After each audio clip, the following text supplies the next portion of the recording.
এই জন্য একটা দিন আল্লাহ দিয়েছেন, জুমার নামাজের পরে একটা বেলা মাত্র আছে।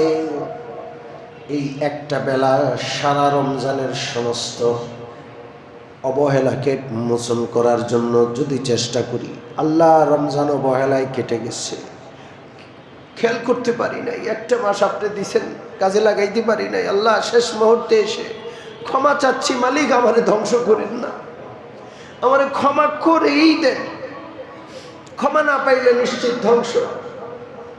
মালিক আখিরি মুহূর্ত হলেও তো আপনার দুয়ারে আসছি ভিক্ষুক হইয়া, আমি ক্ষমা ভিক্ষা চাই, আমারে ক্ষমা করা ছাড়া রমজানের সূর্য ডুবাইন না। সম্মানিত মুসল্লিয়ানে কেরাম,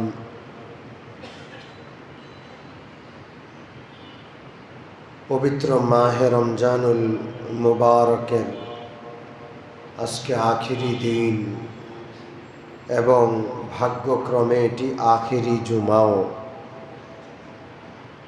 মেহেরবানি করে দয়া করে মহান আল্লাহ তাআলা আমাদেরকে আরেক দিনের একটু সুযোগ দিয়েছেন,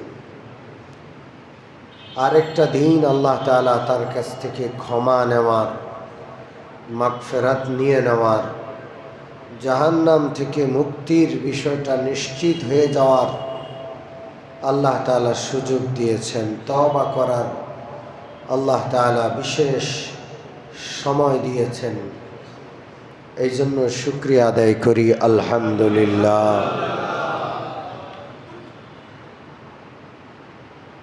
প্রথম কথা হলো, রমজানটা আল্লাহ ক্ষমা দিয়ে ঘিরে দিয়েছেন। কি দিয়ে? খালি অফার আর অফার, সব অফার খালি ক্ষমার অফার। বান্দা আল্লাহর কাছ থেকে যে নেয়ামত লাভ করে, অনেক বড় একটা নেয়ামত হইল ক্ষমা। বড় নেয়ামত কি? গোটা রমজান এবং রমজান সম্পর্কিত আমল সবগুলো আল্লাহ ক্ষমার অফার দিয়া ভরে দিয়েছেন। মান সামা রমাদান ঈমানান ওয়া ইহতিসাবা গুফিরা লাহু মা তাকদ্দামা মিন যামবি। যে ব্যক্তি রমজান মাসে রোজা রাখবে, আল্লাহ তার জীবনের গুনাহ মাফ করে দিবে। মান কামা রমাদান ঈমানান ওয়া ইহতিসাবা গুফিরা লাহু মা তাকদ্দামা মিন যামবি। রমজানে যে তারাবি পড়বে নিয়মিত, সবগুলো তারাবি পড়লে আল্লাহ জীবনের গুনাহ মাফ করে দিবে। মান কামা লাইলাতাল কদরি ঈমানান ওয়া ইহতিসাবা গুফিরা লাহু মা তাকদ্দামা মিন যামবি। লাইলাতুল কদরে যে ব্যক্তি রাত্রি জাগরণ করে ইবাদত করবে, তার সারা জীবনের গুনাহ মাফ। শুধু তা নয়, যেই মালিক তার শ্রমিকের কাজের বোঝা হালকা করবে, মান খাফফাফা আন মামলুকিহি গফারাল্লাহু লাহু যুনুবা। মালিক কর্মচারীর কাজের বোঝা হালকা করেছে, বেতন বাড়ায়া দিছে, সারা জীবনের গুনাহ মাফ। মান ফাত্তারা সাইমান কানা মাগফিরাতাল লিযুনুবি। কোন রোজাদারকে ইফতার করাইলে সারা জীবনের গুনাহ মাফ। ক্ষমা আর ক্ষমা। রমাদান ইলা রমাদান মুকাফফিরাতুন লিমা বাইনাহুমা। এক রমজান মাস থেকে আরেক রমজান মাস, দোনো রমজানের রোজা যদি বান্দা রাখে আগে পরে, মাঝখানের 11 মাসের সব গুনাহ মাফ। দেখছেন অবস্থা? অন্য হাদিসে নবীজি বলেন, কেউ যদি রমজান মাসের রোজা রাখো, কানা কায়াউমিন ওয়ালাদাতহু উম্মু, সে এমনভাবে গুনাহ থেকে পবিত্র হয় যেমন তার মা তারে যেন এখন সদ্য প্রসব করেছে, সেই জন্য নিষ্পাপ নবজাতক হয়ে দুনিয়াতে আসলো। ক্ষমা আর ক্ষমা। এরপরে রমজানের মাঝের 10 দিন কিসের? ক্ষমার, মাগফিরাতের। জোরে বলেন কিসের? শেষের 10 দিন কিসের? ইতকুম মিনান নার, জাহান্নাম থেকে মুক্তির মাস। রমজানের প্রতি রাতে লক্ষ লক্ষ জাহান্নামীকে আল্লাহ ক্ষমা করে জান্নাত দান করে। রমজানের আখিরি রাত গতকাল গেছে, ওই আখিরি রাতে গোটা রমজানে যেই পরিমাণ আল্লাহ জাহান্নাম থেকে মুক্তি দিয়েছেন, গত রাতে ওই পরিমাণের চেয়েও বেশি আল্লাহ মুক্তি দিয়ে দিছে। খালি ক্ষমা আর ক্ষমা, এত অফার, এরপরও ক্ষমা না পাইলে ঝামেলা আছে। একদিন সাহাবারা নবীজিকে দেখলেন, নবীজি মসজিদে এসে মিম্বরে উঠছেন। মিম্বরের প্রথম সিঁড়িতে পা রেখে আমিন, দ্বিতীয় সিঁড়িতে পা রেখে আমিন, তৃতীয় সিঁড়িতে পা রেখে আমিন, জোরে আমিন বললেন। সাহাবারা জিজ্ঞেস করলেন, হে নবীজি, এমনটা তো কখনো লক্ষ্য করিনি, আজকে আমিন আমিন আমিন বলছেন। নবীজি বললেন, মিম্বরে উঠার আগ মুহূর্তে তাকায় দেখি জিবরিল উপস্থিত। জিবরিল এক একটা দোয়া করছে, আমি মিম্বরে পা রাখছি আর আমিন বলছি।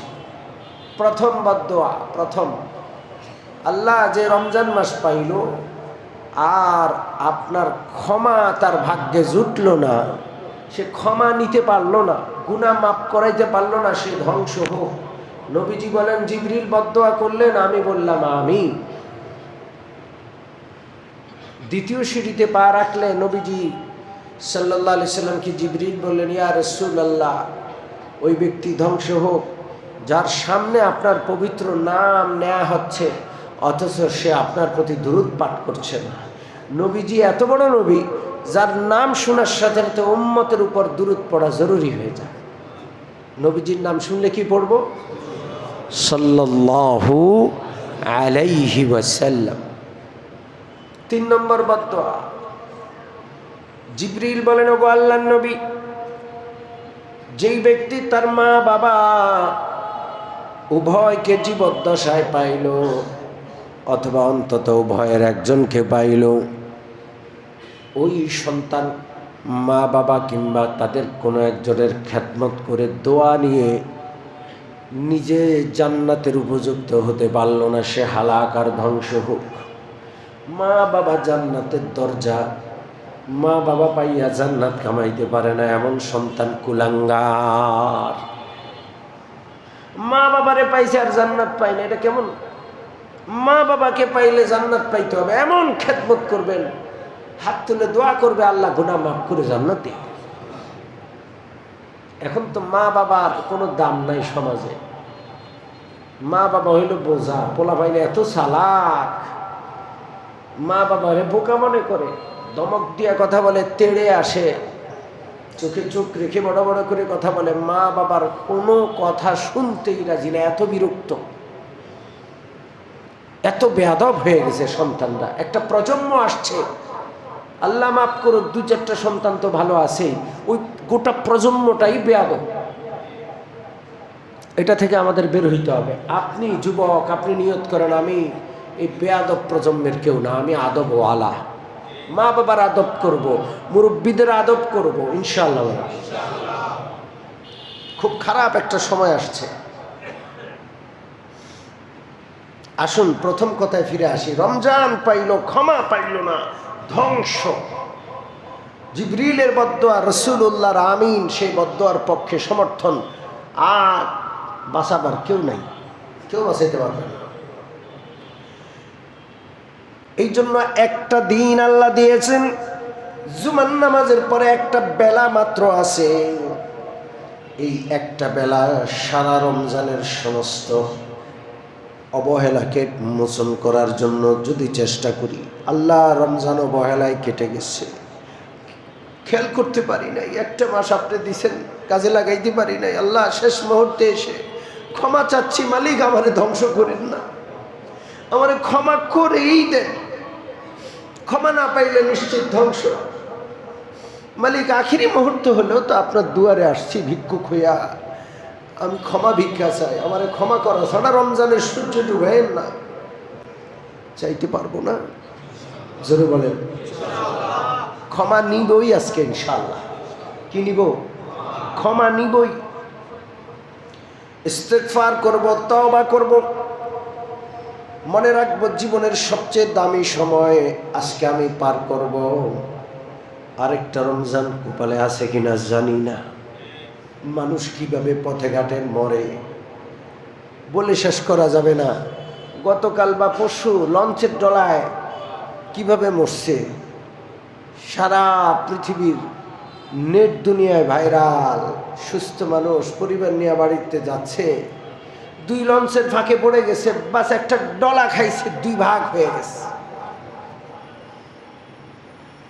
দৃশ্য দেখে চোখের পানি রাখা যায় না। আমাদের দেশটা কত অনিরাপদ, কত অনিরাপদ একটা দেশে বসবাস করি। আপনি ঘর থেকে পা রাস্তায় ফেললেন না, আপনি যেন যুদ্ধের ময়দানে গেলেন। আপনি আবার ফিরে আসবেন কিনা কোনো নিশ্চয়তা নেই। চোর, ডাকাত, ছিনতাইকারী। এক মা রিক্সা দিয়া যাচ্ছে, প্রাইভেট কার থেকে ওই মায়ের ভেন্টি ব্যাগ ধরে টান দিছে, ওই মা রিক্সা থেকে পড়ে মরে গেছে। চোর, ডাকাত, বাটপারদের কোনো সাজা নাই। এই জন্য দেশের এই দুরবস্থা। ওকে ধরতে পারলে 1 সপ্তাহের মধ্যে যদি ওকে রাস্তায় ঝুলিয়ে ফাঁসি দেওয়া হয়, বাংলাদেশের অন্য চোর, বাটপার আর ছিনতাইকারীরা সতর্ক আর সাবধান হয়ে শিক্ষা নিয়ে নিত। অপরাধ দেখা যায়, অপরাধের সাজা দেখা যায় না। সাজা পাইতে 14 বছর, 15 বছর, 20 বছর লেগে যায়, সাজা হয় না। এই আইন আদালত এই দেশ থেকে বের করে বঙ্গোপসাগরে ফেলানো উচিত। আইন আদালত নতুন করে মদিনার আইন, মদিনার আদালত এই দেশে স্থাপন করা উচিত। ওই আইন আদালতের কি মূল্য যে আইন আদালতকে কোটি কোটি টাকা দিয়ে পালতে হবে আর বিচার নাই, অপরাধ দিন দিন বাড়তে থাকবে। এই আইন আদালতের দরকার নাই।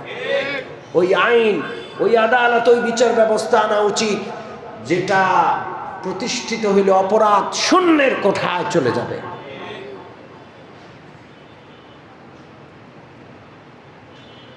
এই জন্য ক্ষমা নিতে হবে। আপনি জোয়ান, আপনি মনে করতেছেন আরে আমার বয়সই বা কত হয়েছে, এত কান্নাকাটি আর তওবা কেন করা লাগবে, আরো কত রোজা পাবো, কোনো গ্যারান্টি নাই, কোনো গ্যারান্টি নাই। এই আজকের বিকাল জীবনের শেষ বিকাল মনে করে ক্ষমা নিব কার কাছ থেকে? আল্লাহ। ক্ষমা না করলে আমি যাব না, আপনার কুদরতি কদমে পড়ছি। বান্দা আল্লাহ রব্বুল আলামিনকে ক্ষমার, আল্লাহ রব্বুল আলামিন বান্দাকে ক্ষমার জন্য ডাকে। আল্লাহ তাআলা বলছেন, ইয়া ইবাদিয়াল্লাযীনা আসরাফু আলা আনফুসিহিম লা তাকনাতু মির রাহমাতিল্লাহ। ও গুনাহগার বান্দারা, আমার রহমত থেকে নিরাশ হইও না। ইন্নাল্লাহা ইয়াগফিরুয যুনুবা জামিআ। যত গুনাহ করো আল্লাহ সব মাফ করে দিবে। নবীজি বলেন, আল্লাহ তাআলা বলেন, ও বান্দা, তোমার গুনাহ যদি জমিন ভরে যায়, আসমান পর্যন্ত যদি তোমার একা এক ব্যক্তির গুনাহে পূর্ণ হয়ে যায়, কোনো অসুবিধা নাই। তুমি আমার কাছে ক্ষমা চাইয়া, তুমি আমার কাছে ক্ষমা চাও, তোমার যত পরিমাণ গুনাহ এর চেয়ে বেশি পরিমাণ রহমত নিয়ে আমি তোমার কাছে উপস্থিত হব, তোমার সব গুনাহ ক্ষমা করে তোমাকে নিষ্পাপ করে দিব। ক্ষমা চাইবো ইনশাল্লাহ। 3টা শর্ত। কয়টা? 3টা বা 4টা। আমরা তওবা করি, শর্ত পূরণ করি না, তওবা হয় না। 1 নম্বর তওবার শর্ত হলো অনুতপ্ত হতে হবে, লজ্জিত হতে হবে। আল্লাহ, আমি এই গুনাহ করে খুব লজ্জিত, খুব অনুতপ্ত, মালিক, ভুল হয়ে গেছে। 2 নম্বর হলো গুনাহটা থেকে সম্পর্ক ছিন্ন করতে হবে। লজ্জিত কিন্তু এখনো গুনাহ ছাড়ে নাই, গুনাহ করেই যাচ্ছে, এখনো ঘুষ খায়, এখনো সুদ খায়, এখনো আরেকজনের জমি আটকায় রাখছে, দিব না। তাহলে তওবাটা তামাশা হয়ে গেল। আপনি অনুতপ্ত হলেন মানে 2 নম্বর শর্ত, গুনাহটা এখনই ছেড়ে দিতে হবে, এখনই গুনাহ থেকে সম্পর্ক ছিন্ন করতে হবে, আর জীবনে করব না। 3 নম্বর, জীবনে করব না ওয়াদা করতে হবে। কার সাথে? 1 নম্বর অনুতপ্ত হতে হবে, 2 নম্বর গুনাহটার সাথে সম্পর্ক ছিন্ন করতে হবে, 3 নম্বর ভবিষ্যতে আর করব না এই মর্মে আল্লাহর সাথে ওয়াদা করতে হবে। 4 নম্বর সর্বশেষ, গুনাহের ক্ষতিপূরণ দিতে হবে। নামাজ কাজা করেছেন, পড়েন নাই, এখন কাজা করেন। রোজা রাখেন নাই, রোজা কাজা করেন। অন্যের হক নষ্ট করেছেন, তার হক তাকে দিয়া তার কাছে ক্ষমা চান। এই 4 নম্বর শর্ত না পাওয়া গেলে মাফ হবে না। নামাজ পড়েন না, এখন আর কাজাও করে না। আরেকজনের টাকা সুদ ঘুষ খাইছে, জবরদস্তি করে নিয়ে নিছে, এখন আর এটা ফিরাইয়া দেয় না, খালি তওবা করে বসে বসে। হ্যাঁ, বুড়া বয়সে এরকম অনেক মানুষ আছে, আয়সা মসজিদে একবারে মুসল্লা নিয়ে বসে যায়, আছে না নাই? কিন্তু সারা জীবনের সমস্ত সম্পদ হারাম, সেটা সে দিলে এখন সব দিয়ে দিতে হবে, সে দিবে না।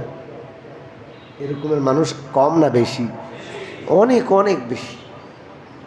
মাফ হবে না, তওবা না। এটা এই ইস্তেগফার আল্লাহ কবুল করবেন না, এই তওবা আল্লাহর কাছে কবুল হবে না। বান্দার হক, আল্লাহর হক আদায় করতে হবে, ক্ষতিপূরণ দিতে হবে। কয়টা শর্ত বললাম? 4টা। আল্লাহ যেন মনে রাখার তৌফিক দেন। আজকে একটা বেলা পাইছি, শুক্রবারের বেলা, সাধারণ না, অসাধারণ সময়। মনে থাকবে ইনশাআল্লাহ। আল্লাহর কাছে তওবা করব, ঘরওয়ালাদেরকে ডেকে আল্লাহর কাছে বসাবো, সবাই মিলে তওবা করব যে আল্লাহ আমাদের ঘরে কাউকে অপরাধ গুনাহগার রাখেন না, আমরা ঘরওয়ালারা পরিবারের সবাই মাপ চাইতেছি, সবাইরে মাফ করে দেন। ঘরওয়ালাদেরকে নিয়েও মাঝে মাঝে তওবা করা দরকার। রাজি আছি ইনশাআল্লাহ? 2 নম্বর কথা, রমজান হইল ট্রেনিং পিরিয়ড। সারা বৎসর এর জন্য একটা ট্রেনিং নেওয়া হচ্ছে রমজানে। সারা বছর গুনাহ করব না, রমজানের মতো সুন্দর সময় সারা বছর পার করব। এই জন্য রমজান হইল ট্রেনিং পিরিয়ড। একটা রোজার মতো পবিত্র আবহ যেন সারা বছর আমি আমার সমাজ, আমার পরিবেশ, আমার ঘরে রাখতে পারি, এই জন্য চেষ্টা করতে হবে। রাজি আছি ইনশাআল্লাহ? এই জন্য আল্লাহওয়ালারা বলেন, যার রমজান যত সুন্দর কাটবে, তার বাকি সারা বৎসরের 11 মাস অত সুন্দর সে আল্লাহ তাআলার কাছ থেকে পাবে। আল্লাহ, রোজার মাধ্যমে তাকওয়া অর্জন করেছি, খোদা ভীতি অর্জন করেছি, আল্লাহর ভয় খাই নাই, আল্লাহর ভয়ে যেন সুদ না খাই, আল্লাহর ভয়ে দিনের বেলায় পানাহার করি নাই, আল্লাহর ভয়ে যেন জুলুম নির্যাতন না করি, সমস্ত হারাম কাজ থেকে রমজানের জজবা নিয়ে বাঁচবো ইনশাআল্লাহ সারা বছর। রাজি আছি? রমজানে যেই জজবা, যেই চিন্তা চেতনা নিয়ে দিনের বেলা খাই নাই, অথচ খাওয়া হালাল ছিল, রমজানের বাহিরে 11 মাস ওই চিন্তা চেতনা, ওই উৎসাহ, ওই আবেগ নিয়ে সমস্ত হারাম কাজ বর্জন করব, এটা রমজানের শিক্ষা। এই শিক্ষা বাকি 11 মাস চালু রাখতে হবে। রাজি আছেন? জোরে বলেন, রাজি আছেন? আরেক আল্লাহওয়ালা একটা আজব সুন্দর করে একটা কথা বলে গেছেন। রমজানে আমরা রোজা রেখেছি, এটা হলো দিনের রোজা, দিন ব্যাপী রোজা, সকাল থেকে সন্ধ্যা পর্যন্ত রোজা, দিন ব্যাপী। এই রোজা এটা ট্রেনিং। এই রোজা দ্বারা আমরা জীবন ব্যাপী রোজা শিখব। দিন ব্যাপী রোজার ট্রেনিং দিয়ে শিখব কি? জীবন ব্যাপী রোজা। দিন ব্যাপী রোজা রাখছি, খাই নাই, পান করি নাই, স্ত্রীর কাছে যাই নাই, এখন জীবনব্যাপী রোজাতে সারা জীবনের জন্য আল্লাহর নাফরমানি ত্যাগ করব, নাফরমানি করব না ইনশাআল্লাহ। আল্লাহ রাব্বুল আলামিনের সবচেয়ে বড় নাফরমানি হলো শিরিক করা। কি করা? জোরে বলেন, শিরিক করা। নিয়ত করি শিরিক মুক্ত জীবন গঠন করব। জীবনে যত গুনাহ আছে সব মাফ হবে।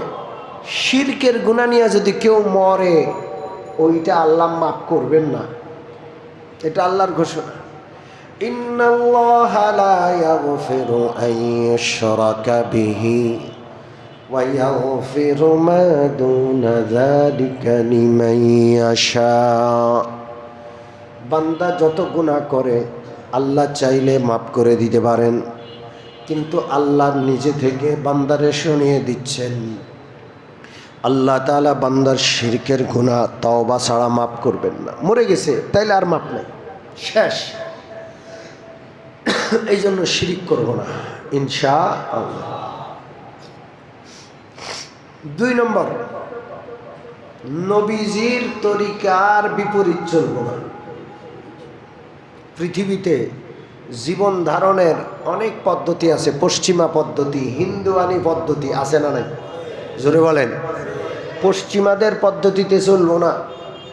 আমার মাথা থেকে পাও পর্যন্ত রাসূলুল্লাহর সুন্নত দিয়ে সাজাবো। আমার সকাল থেকে সন্ধ্যা পর্যন্ত, রাতে ঘুমোতে যাওয়া পর্যন্ত আমার জীবনের কর্মগুলো সুন্নাহ অনুযায়ী করব। নবীজি যেভাবে করেছেন আমি সেভাবে করব। পরিষ্কার কথা, এটাই সুন্নাহ। সুন্নাহ মানে নবীজির আদর্শে আদর্শবান হওয়া। মনে থাকবে ইনশাল্লাহ। আমার সকালে ঘুম থেকে উঠা কার আদর্শে? রাসূলুল্লাহর আদর্শে। রাসূলুল্লাহ ফজর না পড়ে ঘুমায়া থাকতেন? জোরে বলেন। আপনি ফজর না পড়ে ঘুমায়া থাকেন, আপনি রাসূলুল্লাহর আদর্শ দিয়ে দিন শুরু করলেন না, আল্লাহর নাফরমানি দিয়ে দিন শুরু করলেন। আপনি উঠে আসছেন, পোলাটারে ঘুমে রেখে আসছেন, থাক ও জোয়ান মানুষ, পোলাপাইন মানুষ, সকালবেলায় এত পোলাপাইনের লাগে ক্যাচাল করার দরকার নেই, জায়েজ হবে? ছেলে মেয়ে যদি সাবালক হয়, শরীয়ত সন্তানদেরকে পিটাইতে বলে নাই আর কোনো ক্ষেত্রে, শুধু নামাজের ক্ষেত্রে। নবীজি বলছেন 7 বছরের নির্দেশ দাও, 10 বছরেও নামাজে অভ্যাস না করলে তারে লাঠি দিয়ে পিটাও। লাঠি আছে ঘরে? নাই, ছাড় দিয়ে দিছেন আপনি, নামাজ লাগবে না, থাক, পোলাপাইন যখন আর বড় হয়ে এই বয়স একটু হয়। খবরদার, সুন্নাহ বিপরীত কোন জীবন আল্লাহর কাছে গ্রহণযোগ্য না।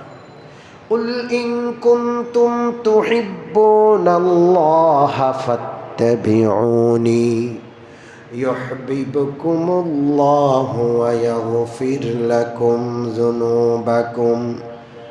ও নবীজি, আপনি বলে দিন, তোমরা যদি আল্লাহকে ভালোবাসো, আল্লাহকে ভালোবাসো, আমার অনুকরণ করো, নবীজির অনুকরণ করো, আল্লাহকে ভালোবাসো। যদি নবীর অনুকরণ করো, তুমি আল্লাহকে ভালোবাসো, এর আগে আল্লাহ তোমারে ভালোবাসা শুরু করবে। ইউহিব্বুকুমুল্লাহ, আল্লাহ তোমাদেরকে ভালোবাসে। ওয়া ইয়াগফির লাকুম যুনুবাকুম। বান্দার জীবনে যদি নবীজির আদর্শ প্রতিষ্ঠা হয়, বান্দার গুনাহ খাতা মাফ হয়ে যাবে, কোনো গুনাহ টিকবে না। সুন্নাহ অনুযায়ী যে জীবন যাপন করে তার সব গুনাহ মাফ। সুবহানাল্লাহ। ইয়াগফির লাকুম যুনুবাকুম, আল্লাহ সব গুনাহ মাফ করে দিবেন। সব গুনাহ কি করে দিবেন? মাফ করে দেবেন। এই জন্য 2 নম্বর রোজার শিক্ষা, বাকি জীবন সুন্নাহ অনুযায়ী চলবো এবং বিজাতিদের পদ্ধতি বাদ দিব। আমার জীবনে কোনো বিজাতিদের কোনো পদ্ধতি থাকবে না, তাদের তরিকা আমার জীবনে থাকবে না। বিয়ে শাদী হবে সুন্নাহ অনুযায়ী। কি অনুযায়ী? জোরে বলেন। আরে সর্বনাশ, বিয়ে শাদীতে আবার হুজুর করে জিগাইব? এই সময় আছে? পয়সা আছে? এই সময় না আনন্দ ফুর্তি, বাঁধ ভাঙা, কোটি কোটি টাকা বিয়ের জন্য খরচ করবে। গরিব গেছে, একটু দান করা দরকার। কিডনি নষ্ট, হার্ট নষ্ট, হসপিটালে ভর্তি, প্রসূতি নারী, হ্যাঁ, সিজার হয়েছে, টাকা দেওয়ার ক্ষমতা নাই, ধমক দিয়ে বাইর করে দেয়। অথচ বিয়েতে কোটি কোটি টাকা অপচয় করছে। হিসাব দেওয়া লাগবে না? আপনার বিয়েতে এত আনুষ্ঠানিকতা কেন? আপনি আনুষ্ঠানিকতাগুলো কোথায় পাইলেন দেখান, আল্লাহ তো জিজ্ঞেস করবেন। এত অনুষ্ঠান, গায়ে হলুদ, পানচিনি, আরো কি কি। আমি চিন্তা করছি যে বিয়ের বিষয়টা পুরান ঢাকায় কি কি অনুষ্ঠান, এটা লিস্ট করতে হবে। না, তা আমি জানি না। এটা এখন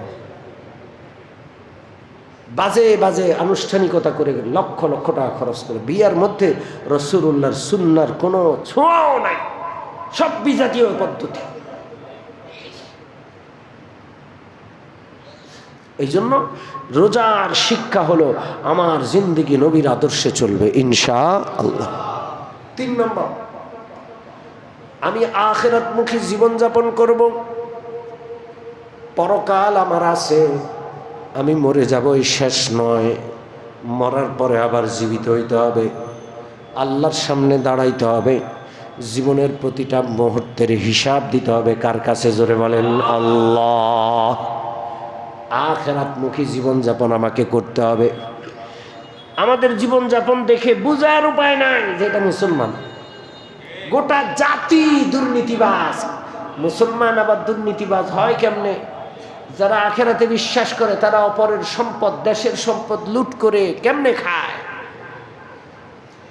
ইন্নাল্লাযীনা ইয়াকুলুনা আমওয়ালাল ইয়াতামা যুলমান ইন্নামা ইয়াকুলুনা ফি বুতুনিহিম নারা ওয়া সায়াসলাউনা সাঈরা।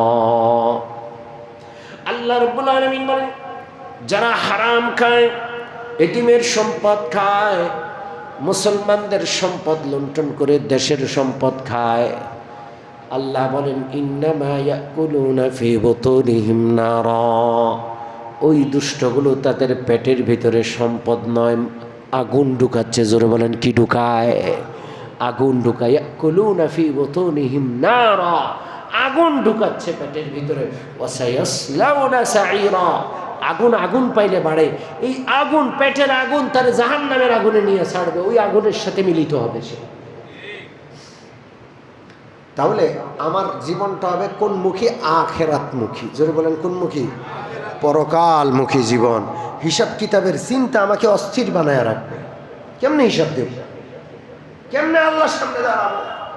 একটা দিনের হিসাব দিতে পারবো না, সারা জিন্দেগির হিসাব কেমনে দেব? সবসময় হিসাব তাকে তাড়া করবে। কি করবে?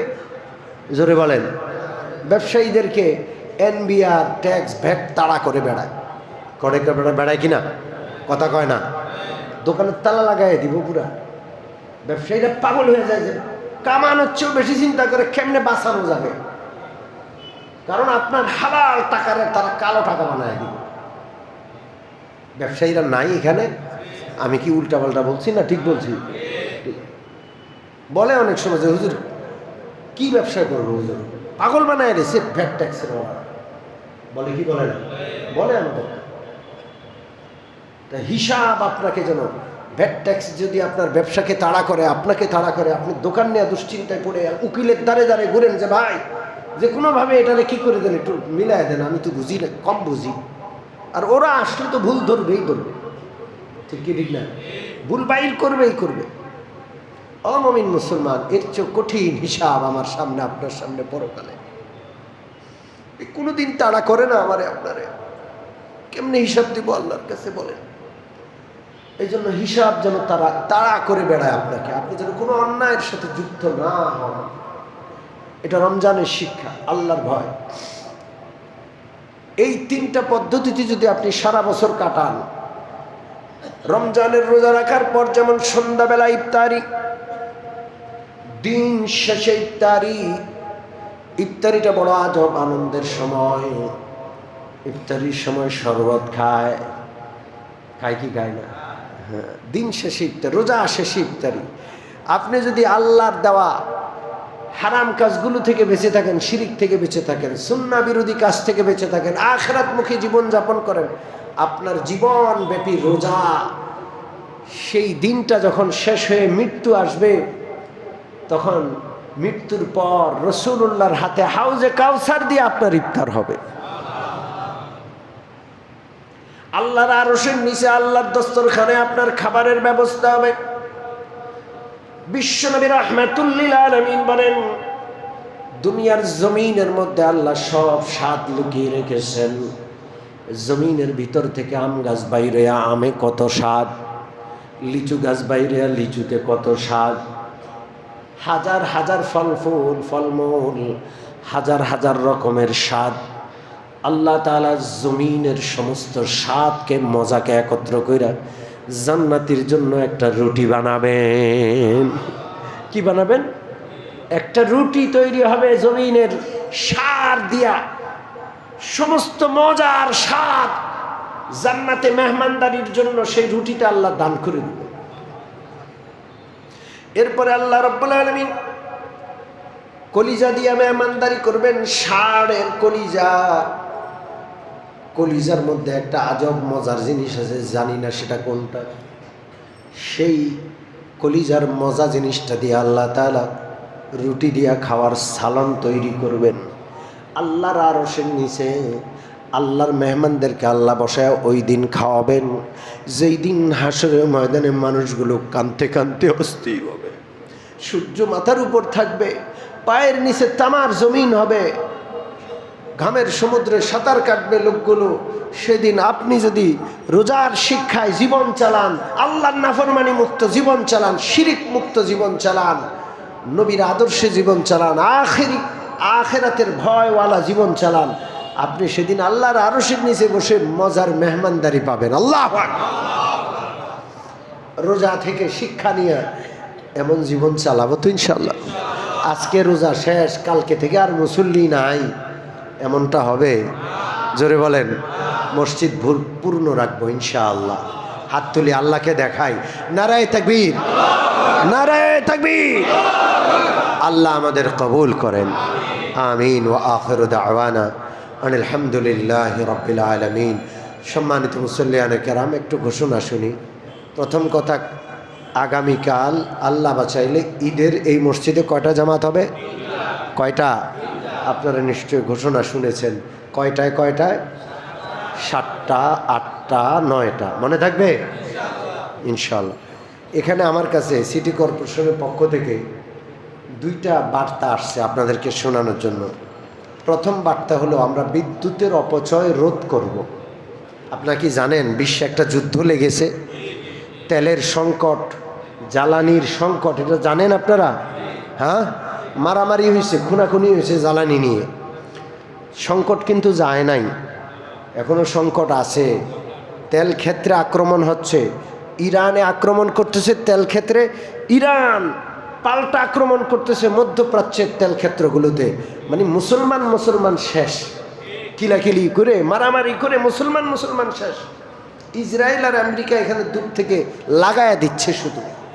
ঠিক কি ঠিক না?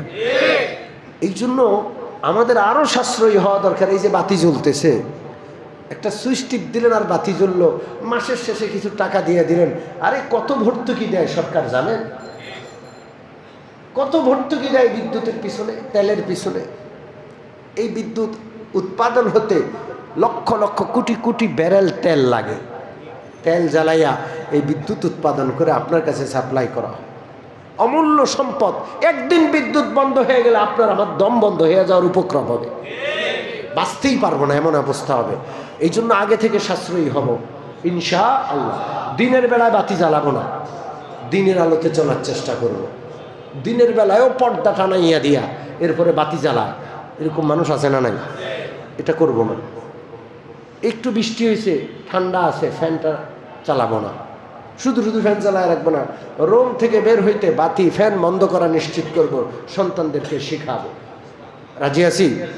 যথাসম্ভব এসি পরিহার করব। এখন তো বেশি গরম লাগতেছে, এখনও কি এসি চালানোর গরম আসছে?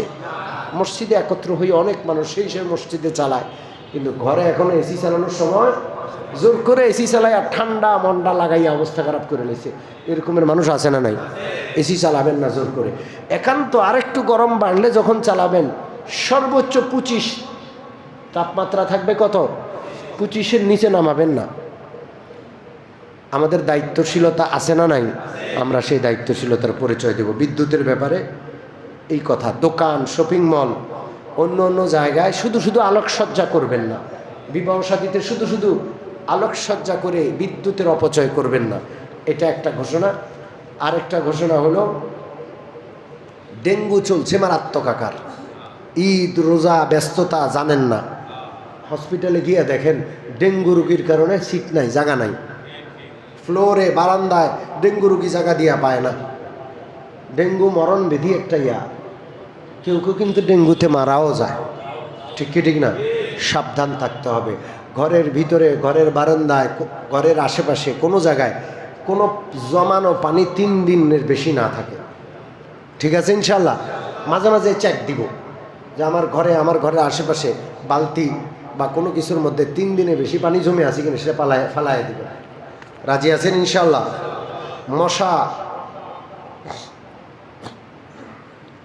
মশা থেকে নিজেকে বাঁচাবেন। মশারি টানানো ছাড়া শুইবেন না, বাচ্চাদেরকে শোয়াবেন না।